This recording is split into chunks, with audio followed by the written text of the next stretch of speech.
Deniz kanalından herkese merhabalar. Evet arkadaşlarım, bu videomda sizlere görmüş olduğunuz bu ince halı kaydırmaz üzerine yapmış olduğum bu güzel çalışmanın nasıl yapıldığını anlatmak ve paylaşmak olacak. Umarım sever ve beğenirsiniz. Şöyle kırlentlerden paspaslara, yolluklara, seccadelere, kilimlere varana kadar her türlü örgüde kullanabileceğiniz, yapımı da gayet kolay olan bir model, bir çalışma arkadaşlarım. Şöyle Alize Burcun batiğin bir ipini kullanarak yaptım ve 2,5 milim tığ kullandım arkadaşlarım yaparken. Şöyle yanlamasına giden ve diklemesine olarak renklerin geçişlerini ayarlamak için arkadaşlarım, böyle her renge başladığınızda bir kare yaparak tamamlarsanız daha güzel bir görüntü oluyor. Bunu çeşitli iplerden, böyle evde kalan, arta kalan iplerinizden de rahatlıkla yapabilirsiniz arkadaşlar. Her bir yerini farklı bir kareler oluşturarak yapabilirsiniz. Şimdi şurada kalmışım. Buradan başlayayım ve anlatmaya çalışayım arkadaşlarım sizlere. Şimdi bu yatay olarak giden bir yerimiz. Bunun üzerine dikey olarak yapacağız. O yüzden hemen şöyle kenardan giriş yapıyorum. İlk başlarken de aynı. Ben zorunu anlatayım size. Kolayını zaten kolaylıkla yapılışını anladıktan sonra yapabilirsiniz arkadaşlar. Diklemesini yapacağım için bakın, bu şu kareyi içine alıyorum. Şöyle alttan alıyorum ve birleştiriyorum kaydırma ile. İki tane zincir çekiyorum. 1 2 ve hemen bir üste geçiyorum. Kenar olduğu için bu şekilde yapıyoruz arkadaşlar. 1 2, hemen bir üste kaydırarak bağlıyorum. 1 2,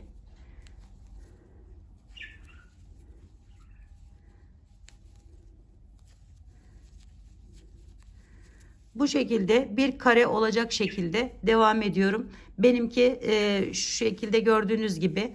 Şöyle hemen arkasını çevirelim ve sayalım. 1 2 3 4 5 6 7 8, 9. sırada diğer işleme geçeceğiz. Şöyle hemen buradan da sayalım aynı şekilde. 1 2 3 4 5 6 7 olmuş. Şimdi 8.'yi de yapıyorum. Bu şekilde kaydırarak bağlıyorum ve şöyle tutuyorum. Bir tane zincir çekiyorum. Yine pardon, 2 tane zincir çekiyorum. Bir diğerine geçiyorum. Şu sıraya değil arkadaşlarım. Bakın hemen yanından gelen, şöyle buradan alıyorum. Kaydırarak bağlıyorum. 1 2 zincir aldım, geçirdim ve bağlıyorum.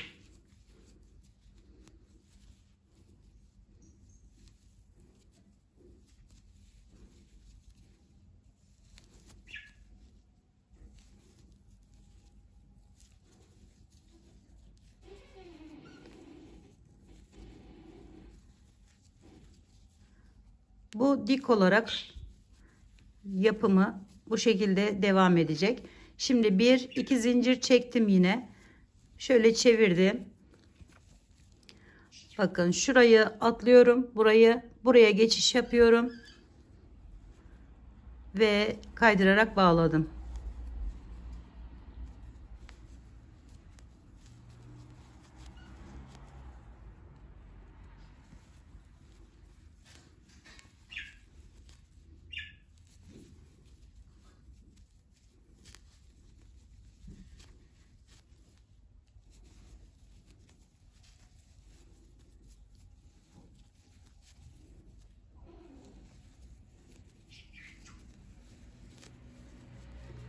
Sona geldik, yine hemen çevirdim, yine aşağıya dönüyorum arkadaşlar.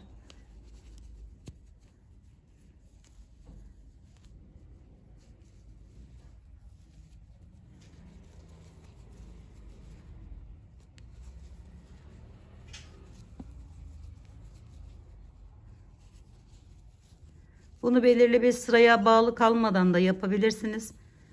Daha büyük karelerde yapabilirsiniz. Farklı farklı renkleri, ipleri kullanacaksanız, batik bir ip kullanmayacaksanız arkadaşlar, daha çok ip kullanacaksanız böyle şey yapabilirsiniz. Yani bu kareleri büyütebilirsiniz dilediğiniz kadar.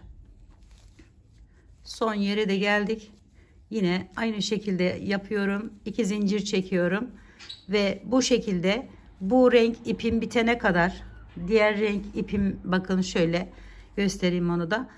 Şimdi bu şekilde bu karemizin üzerini tamamlıyoruz. Gidiş geliş yaparak gösterdiğim gibi bir miktarda size yan olarak gidenden bahsetmek istiyorum, anlatmak istiyorum. Yan olarak da bu kareyi tamamladıktan sonra arkadaşlar şöyle buradayız. Hemen bir yana geçtim. Şu şekilde alıyorum ve bir tane kaydırıyorum. Şu şekilde 2 zincir çektim. Bakın şu kareden aldım.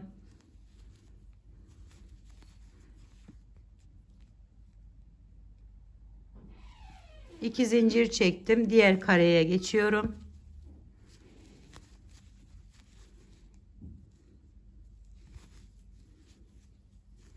İlla kare kare olacak diye bir şey yok. Az önce de söyledim ama bir daha tekrarlamak istiyorum. Böyle iki kere dönüp mesela ipiniz değiştiyse, çok değişen ipler var mesela. Bu hani uzun olmayan batikler var. O tarz bir çalışmada da bu şekilde yerler yapabilirsiniz. Yine 2 zincir çektim arkadaşlarım. Dönüyorum. Bir tanesini atlıyorum şu aradaki yeri. Şöyle göstereyim. Hemen bir üstten giriş yapıp şu şekilde bağlıyorum. 2 zincir ve bir ilerleme.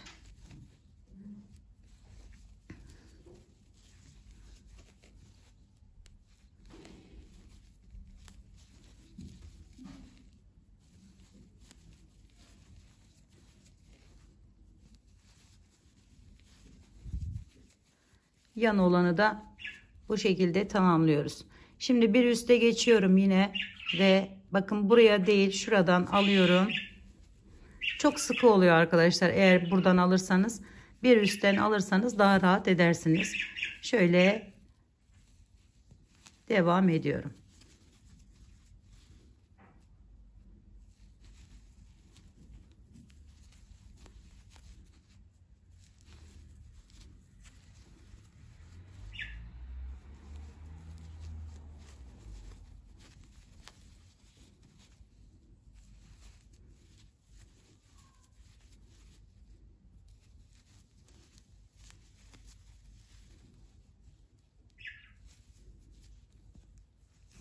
Ve bakın dik olanı bu şekilde, yatay olanı bu şekilde tamamlıyoruz. Dediğim gibi renklerin geçişlerine göre bu kareleri ayarlayabilirsiniz. İlla ki hepsi aynı eşit boyda olacak diye bir şey yok. Böyle rastgele de yapabilirsiniz. Bakın bu kenarda mesela ben o şekilde yaptım. Aynı burada yaptığımız gibi. Böyle değişik bir görüntü ortaya çıkacaktır. Umarım sevmiş ve beğenmişsinizdir arkadaşlarım. Yapacak olanlara şimdiden kolaylıklar diliyorum. Bir dahaki videomda görüşmek üzere. Hoşça kalın, sağlıkla kalın. Allah'a emanet olun arkadaşlar.